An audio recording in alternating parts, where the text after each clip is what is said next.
I called you all today so that we could have a conversation and I could give you a briefing on two personnel decisions that we made as a team on Friday of last week. We made the decision that we would end the city's relationship with Miguel Southwell and with Joanne Macrina.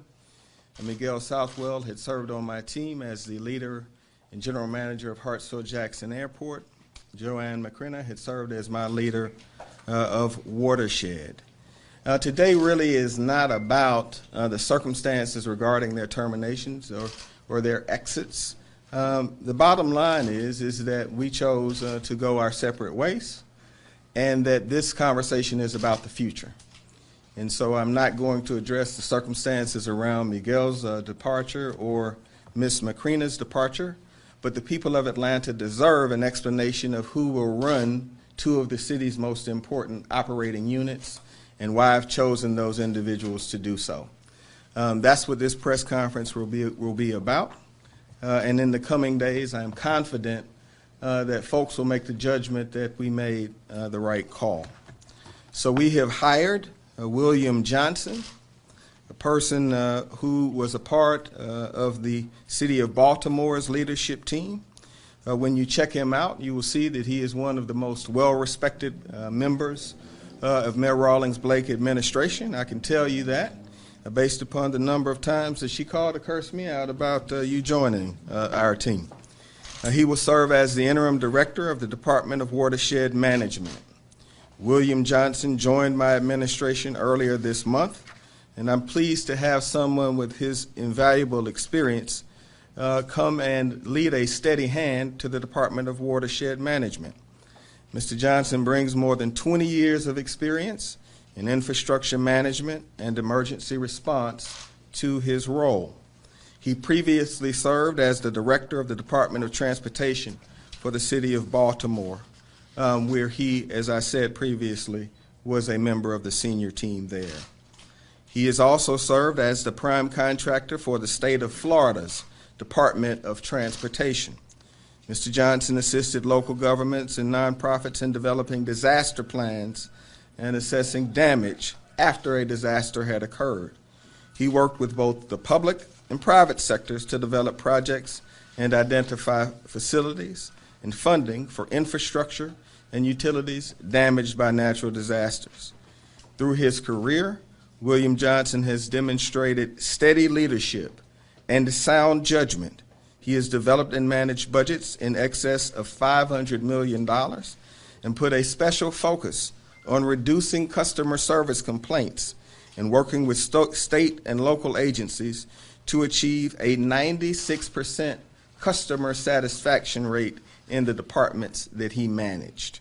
He has managed municipal waste collection operations for a population of 1.5 million people and assisted with cutting-edge upgrades and technology deployments for complex water systems.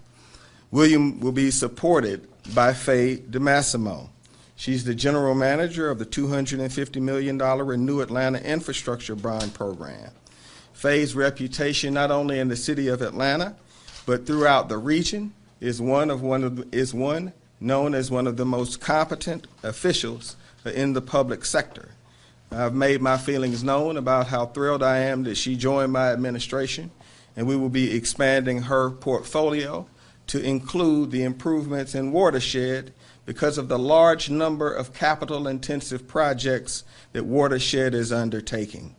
For example, the city is making a $280 million investment at the Bellwood Quarry. This will ensure clean, safe drinking water and a more than 30-day water reserve supply as the city moves forward for the next 100 years. We're installing the largest permeable paver project in the world, with 6 miles of permeable pavers through Peoplestown, Mechanicsville, and Summerhill. Public health and safety have seen dramatic improvements during recent intense rain events. We're investing more than $60 million in the Upper Proctor Creek watershed to improve the quality of inner city streams, and through key green infrastructure systems, residents will continue to see beautification and investment in communities on the west side and towards the north part of our city near Memorial Park. As it relates to Hartsfield-Jackson Airport, I'm pleased to announce that Roosevelt Council, who has served as the city's chief financial officer and as the deputy manager and chief financial officer for Hartsfield-Jackson Atlanta International Airport, will now serve as the interim general manager. Roosevelt served as the deputy for Lewis Miller, the former leader of Hartsfield-Jackson Airport. I'm pleased to announce that we will also have the support of Frank Rucker, who manages the airport's capital program. Frank will bring his expertise and leadership to support Roosevelt in his new capacity and has been in place for some time. So the $6 billion capital program will continue to be managed by the individual who has been managing it all along, and he is another individual with an impeccable reputation in the industry. I'm also pleased that Michael Smith and Greg Richardson, two individuals that were key to the lease negotiations which resulted in a 20-year lease with Delta Airlines, will continue to be a part of the senior management team, and I am grateful that they have shared with me that they're happy to continue to serve. I'm focused on maintaining the dominance of Hartsfield-Jackson Airport and ensuring its future success, because we have a great deal to do.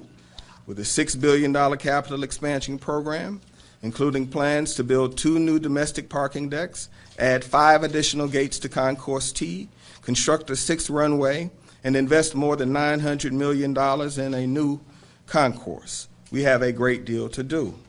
Our relationship with Delta Airlines has never been stronger, as evidenced by our recent 20-year lease agreement that was put in place in this room just a little while ago. The bottom line really is a very simple one. The decisions that we made together on Friday are about the future.